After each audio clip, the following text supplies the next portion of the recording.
Welcome to the digital class. Children, by the end of the session, you can identify any object material is either metal or non-metal. The second objective of this session is you can describe the nature of a metal and non-metal. The third objective is you can explain how acids and bases are formed through the metals and non-metals.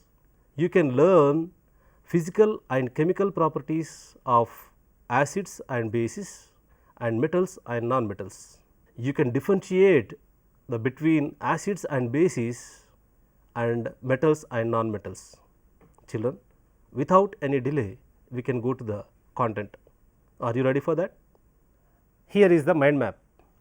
Children, now let us learn the concept of metal and non-metal. Children, now let us observe these objects carefully. What metals are looking like? Here are some objects and materials which are shown in images. Can you observe all these objects carefully? All the objects we see so far made of the same material or made with the different types of materials. What material are these objects made of? Did you know that? Children, think about it. The objects we have seen so far are not made of the same material. Some of the metals in it are made with some metals or made with some non-metals. Now, let us about the physical properties of metals and non-metals. So, here is the physical properties of metals and non-metals. The first physical property which is we learned by appearance. Children, now let us observe this video. Here is the some copper file we are taken here, transmit a light over the copper file and then observe the screen whatever shown in video, and here is the zinc file and transmit a light over the aluminum file and then observe the screen, either it is reflect the light or not. And here is the sulfur powder. Observe the screen and here is the carbon powder and observe the screen, either reflect the light or not. Now, take the iodine and observe the screen, transmit over the light here. What materials are not reflected light and what materials are reflected? What are the materials that reflect light? Children, think about it. The materials which have a bright surface and reflect light are called lustrous material, and materials that do not shine are non-lustrous. Among these materials we have seen so far, materials such as a copper, zinc, aluminum, silver and gold have a bright surface and are reflective. So, they are called as lustrous materials. Now, let us go for the second property is sonority. Children, here is the some objects. Drop the copper object over the hard surface and here is the iron object on the hard surface, then observe the sounds, then you will get the different sounds, either you got the sound or not. Here is the brass object and here is sulfur powder, and then next drop the carbon on the hard surface. Then next drop the iodine also. What objects are produced the sound? Children, think about it. And what objects are not produced the sound? Why is the bell made of brass object used in the temple? Think about it. Why iron bell is used in schools? What happens if you use a bell made of wood? Bells made of metals such as a copper, iron, aluminum, gold and silver produce more noise. Bells made of non-metals like carbon and sulfur will not make a sound and will explode. The wooden bell does not make a sound like metals. Metals have high sonority properties. Now, let us go for third property, that is malleability. Children, let us observe this video. So, what are they doing to turn the iron object into a flat surface? Children, watch carefully this video. And what is the person doing to turn gold into foil?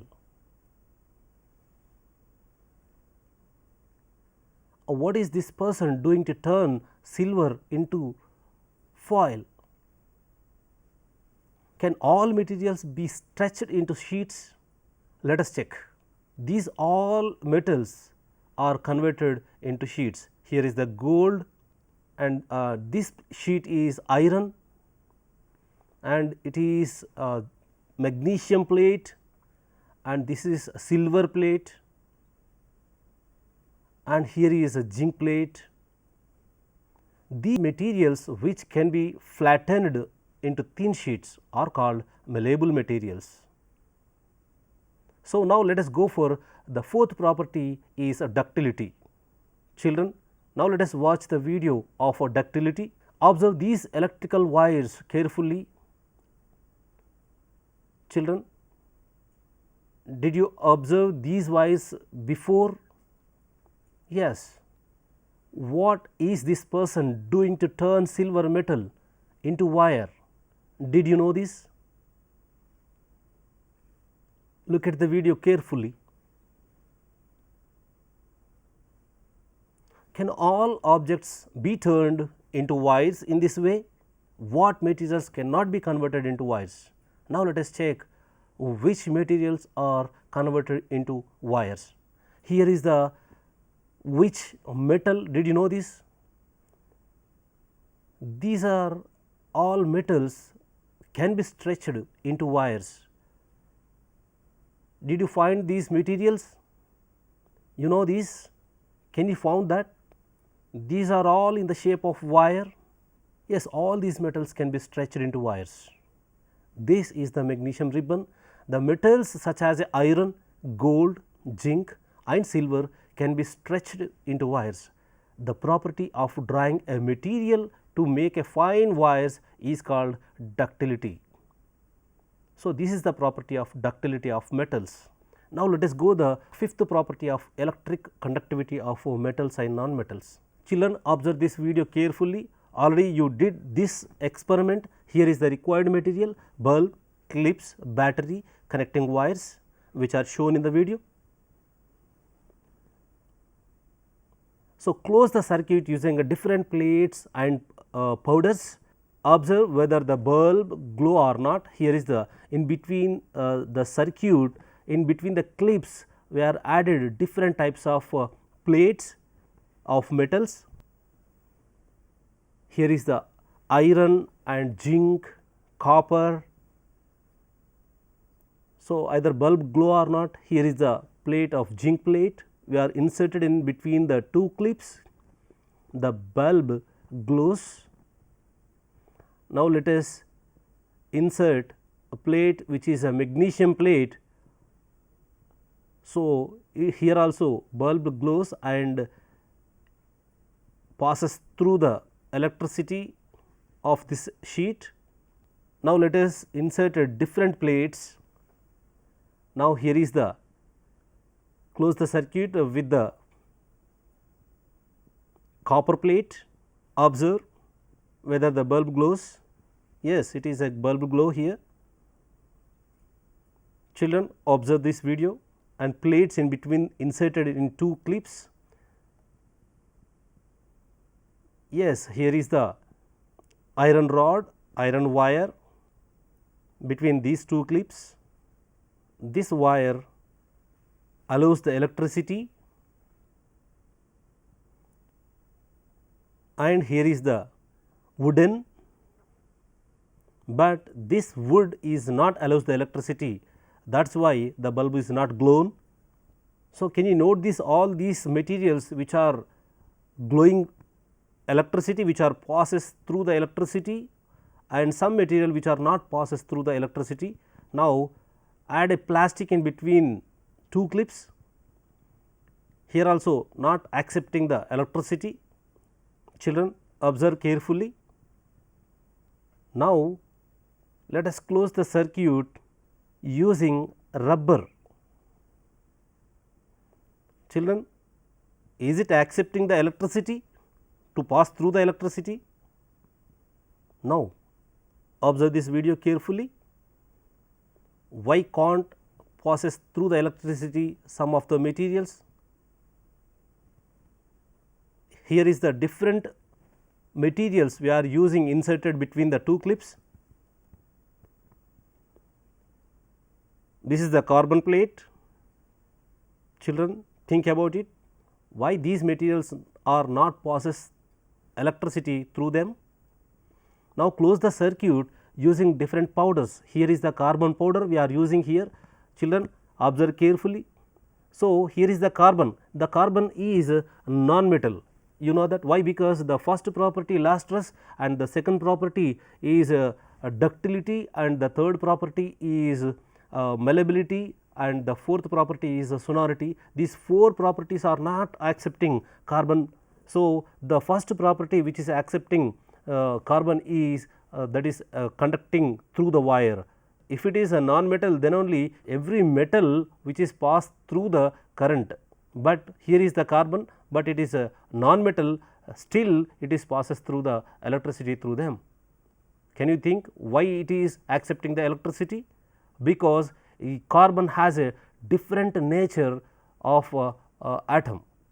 Children, observe carefully, and here is the iodine granules kept in the box and close the circuit. Then did you find the glowing bulb? No. So, iodine does not accepting the electricity pass through them. Now, let us take the sulfur powder in a box and close the circuit.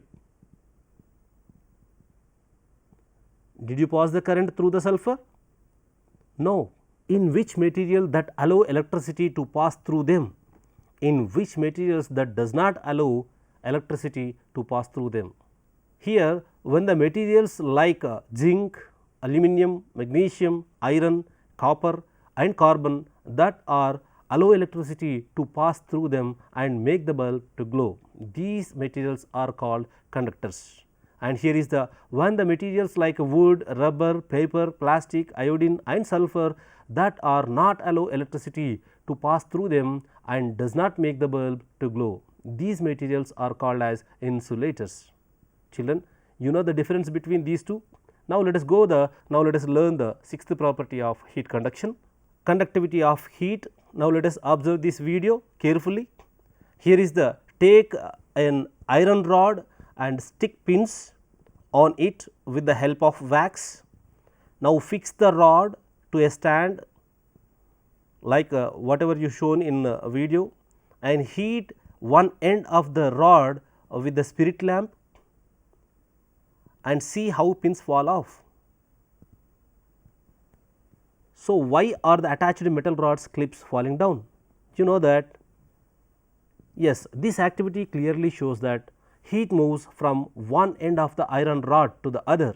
This property of material is known as conductivity of heat. Children, till now we learned so far physical properties of metals and non-metals. So, you know that 6 properties are we learned. The first property is lustrous property and the second one is sonority, which is makes a sound, and the first property is lustrous, which is makes and reflection of light, and the third property is malleability, which is makes the plates of material, and the fourth property is ductility, which makes the iron wires. Any material which makes the material can converted into the wires, and the fifth property is electric conductivity, which allows the electricity pass through them, and the last property and conduction of heat. Fourth physical property of metals and non-metals are ductility. So, which is nothing but any material which converted into the wires, and the fifth property which is electricity, that is nothing but this any material is accepting the electricity and pass through them. The last property is conduction of heat, which we can heat one end of the metal and it is converted and it is passes through the heat one end to other. So, you know these all properties, how the way you can easily identify is MS held, MS held, MSHELD. M means malleability, S for sonority, held is nothing but HELD, H for heat of the conduction, E for electricity, L for lustrous, D for ductility. Easily you can identify these 6 physical properties of metals. Okay, children, all these 6 properties till now we learned so far is very easily way you can identify all these things. Now, let us go for the chemical properties of these metals. Children, now let us go for the chemical properties of metals. Here is the chemical properties. The first property is a reaction with oxygen. Children, now let us observe this video, reaction of metal with oxygen. A reaction of oxygen with metals. Required materials are, here is magnesium, red litmus, spirit lamp and blue litmus, and some more materials, water dropper, glass rod, and here is the process.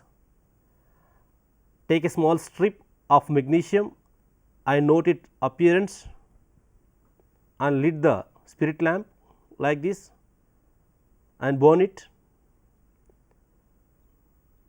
Note the appearance of after burning. Here is the magnesium ribbon. Collect the ashes of magnesium in a watch glass. Children, this is called magnesium oxide which forms. So, now this is the way of the spirit lamp. Here is the magnesium oxide. Now, let us, this magnesium oxide is a reaction with the water. What happens if the metal oxide is react with the water? So, this is the magnesium oxide. If you add some water to it, if you add some distilled water to it and mix it with a glass rod,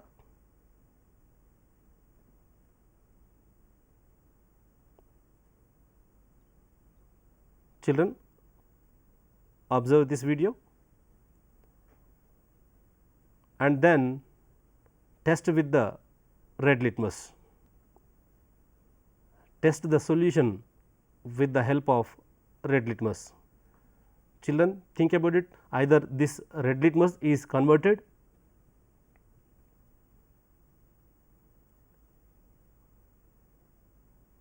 okay, here is the light blue color is appear at the corner of the red litmus. So, it means that metals reacts with oxygen to give oxides that are basic in nature. So, basics are always turned to red litmus to blue litmus. Reaction of a non-metal with oxygen. Now, let us the process of experiment is take the sulfur small quantity in deflagrating spoon. This is the deflagrating spoon and heat the sulfur on spirit lamp.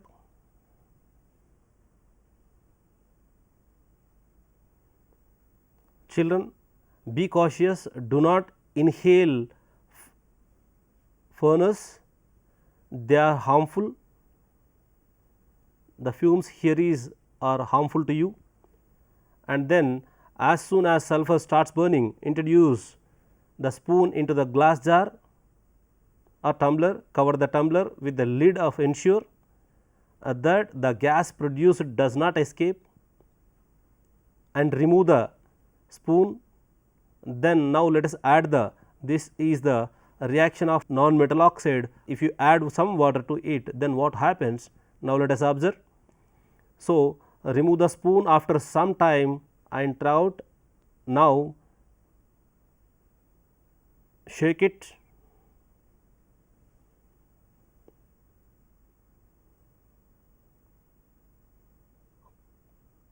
then shake the tumbler well, check the solution with red litmus and blue litmus papers and record the changes.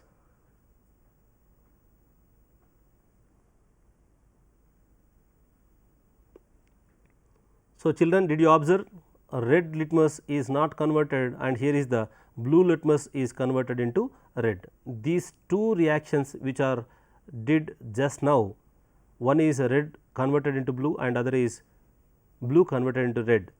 So, if you add different litmus papers, they are not changing their colors. So, in that we can learn that acids are convert blue litmus paper into red litmus and bases are converted red litmus paper into blue litmus. Now, non-metals reacts with oxygen to give oxides which are acidic in nature. So, now let us go for reaction with water. Acids react with water. Here is the reaction of metal with water. What happens if reaction of water with metal? Children, here is the petri dish and this is the phenolphthalein indicator. Add some phenolphthalein indicator to the petri dish which contains water and add zinc metals with the help of a spatula. It is stored in kerosene. Why? Because it is so reactive. Add it. Children, observe carefully why it is reactive so fast with water and how the way the water can convert it into the turn to the red color. Why? Because the with the help of a phenolphthalein is the way of the water can convert it into the pink color. So, now non-metals do not react with water. Here is the metal zinc, that is why it is acted and non-metals do not act. Now, reaction with acids. Observe this video carefully children. Process of the experiment is, here is the test tube, add some zinc granules to the test tube and take hydrochloric acid and drop the small quantity of hydrochloric acid to it. Then you will get the hydrogen gas and lit the matchstick, it put off and it will get the pop sound and touch your finger at the foot bottom of the test tube, you will get the heat. This indicates that exothermic reaction, right. This is the exothermic reaction and the residue of the bottom you can find out that non-metals do not react with acids. Okay, children, till now we learn the chemical properties of metals and non-metals, how the way metals are react with oxygen, how the way the metals and non-metals are react with oxygen and with the water and with the acids. Some metals are react with the acids and non-metals does not react with the acids. So, this is the way we can learn chemical properties and physical properties of metals and non-metals. Till now we learn, so far we learn physical and chemical properties of metals and non-metals. Children, with the help of this knowledge we can evaluate some questions. Did you ready? Okay, here is the evaluation. Whatever we learn, based on which properties can we determine an object or material as a metal or non-metal? Explain how salts form when metals react. State the relationship between acid bases and metals non-metals. Project work. Identify the metals, non-metals and acids bases in your home and make a report and show it to your teacher. Okay, children, did you learn very well? Whatever you learn just now, the physical and chemical properties of metals and non-metals are very well understood. I hope all the concepts we learned just now is very good. Okay, you will meet a new topic with a lots of enthusiasm of a new lesson. Until then, bye bye, happy learning.